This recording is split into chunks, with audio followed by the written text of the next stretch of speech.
عورتوں نے رسول اللہ صلی اللہ علیہ وسلم سے کہا کہ آپ صلی اللہ علیہ وسلم سے فائدہ اٹھانے میں مرد ہم سے آگے بڑھ گئے ہیں، اس لیے آپ اپنی طرف سے ہمارے وعظ کے لیے بھی کوئی دن خاص فرما دیں۔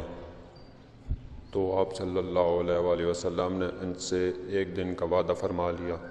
اس دن عورتوں سے آپ نے ملاقات کی اور انہیں وعظ فرمایا اور مناسب احکام سنائے۔ جو کچھ آپ صلی اللہ علیہ وسلم نے ان سے فرمایا تھا اس میں یہ بات بھی تھی کہ جو کوئی عورت تم میں سے اپنے 3 لڑکے آگے بھیج دے گی تو وہ اس کے لیے دوزخ سے پناہ بن جائیں گے۔ اس پر ایک عورت نے کہا اگر 2 بچے بھیج دے؟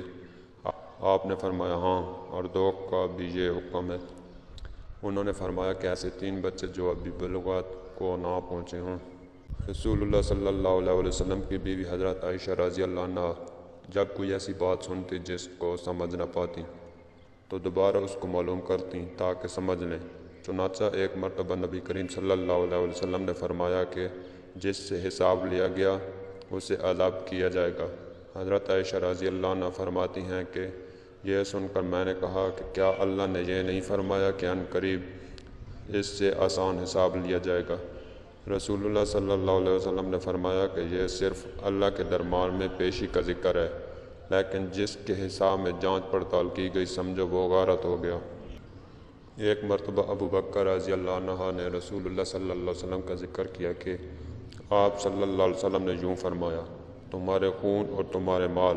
محمد کہتے ہیں کہ میرے خیال میں آپ صلی اللہ علیہ وسلم نے اعراضکم کا لفظ بھی فرمایا، یعنی اور تمہاری آبروئیں تم پر حرام ہیں، جس طرح تمہارے آج کے دن کی حرمت تمہارے اس مہینے میں۔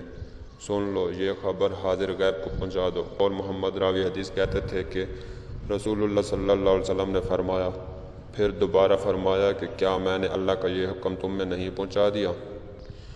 وہ رسول اللہ صلی اللہ علیہ وسلم سے کہ اپنی اولاد کا میرے نام کے اوپر نام رکھو مگر میری کنیت اختیار نہ کرو، اور جس شخص نے مجھے خواب میں دیکھا تو بلا شبہ اس نے مجھے دیکھا، کیونکہ شیطان میری صورت میں نہیں آ سکتا، اور جو شخص مجھ پر جان بوجھ کر جھوٹ بولے وہ دوزخ میں اپنا ٹھکانہ تلاش کرے۔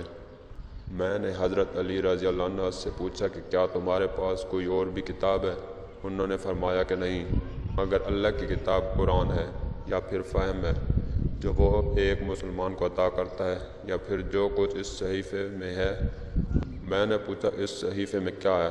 انہوں نے فرمایا دید اور قیدیوں کی رہائی کا بیان ہے، اور یہ حکم کہ مسلمان کافر کے بدلے قتل نہ کیا جائے۔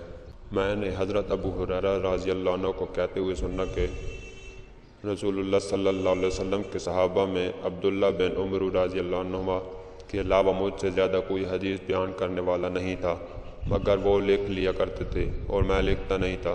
دوسری سند سے معمر نے وہب بن منبع کی بطابت کی، وہ حمام سے روایت کرتے ہیں، وہ حضرت ابو ہریرہ رضی اللہ عنہ سے جب نبی صلی اللہ علیہ وسلم کے مرض میں شدت ہو گئی تو آپ صلی اللہ علیہ وسلم نے فرمایا کہ میرے پاس سامان کتاب بتلاؤ تاکہ تمہارے لیے ایک تحریر لکھ دوں تاکہ بعد میں تم گمراہ نہ ہو سکو۔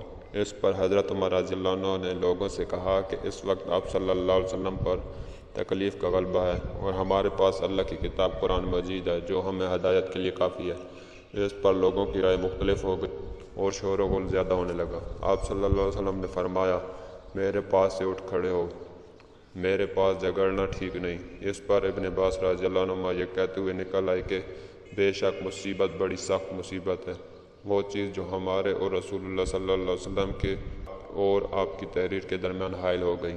ایک رات نبی کریم صلی اللہ علیہ وسلم نے بیدار ہوتے ہی فرمایا کہ سبحان اللہ، آج کی رات کس قدر فتنے اتارے گئے ہیں اور کتنے ہی خزانے بھی کھولے گئے ہیں، کیونکہ بہت سی عورتیں جو دنیا میں باریک کپڑا پہننے والی ہیں وہ آخرت میں ننگی ہوں گی۔ حضرت عبداللہ بن عمر رضی اللہ عنہ نے فرمایا کہ آخر عمر میں ایک دفعہ رسول اللہ صلی اللہ علیہ وسلم نے ہمیں عشاء کی نماز پڑھائی۔ جب آپ صلی اللہ علیہ وسلم نے سلام پھیرا تو کھڑے ہو گئے اور فرمایا کہ تمہاری آج کی رات وہ ہے کہ اس رات سے 100 برس کے آخر تک کوئی شخص جو زمین پر ہے وہ باقی نہیں رہے گا۔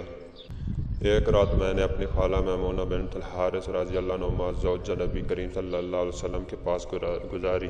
وہ نبی اکرم صلی اللہ علیہ وسلم اس دن ان کی رات میں انہی کے گھر تھے۔ آپ صلی اللہ علیہ وسلم نے عشاء کی نماز مسجد میں پڑھی، پھر گھر تشریف لائے اور 4 رکعت نماز نفل پڑھ کر آپ سو گئے۔ پھر اٹھے اور فرمایا کہ ابھی تک یہ لڑکا سو رہا ہے یا اسی جیسا لفظ فرمایا۔ پھر آپ نماز پڑھنے کھڑے ہو گئے اور میں بھی وضو کر کے آپ کی بائیں جانب کھڑا ہو گیا، تو آپ صلی اللہ علیہ وسلم نے مجھے دائیں جانب کھڑا کر لیا۔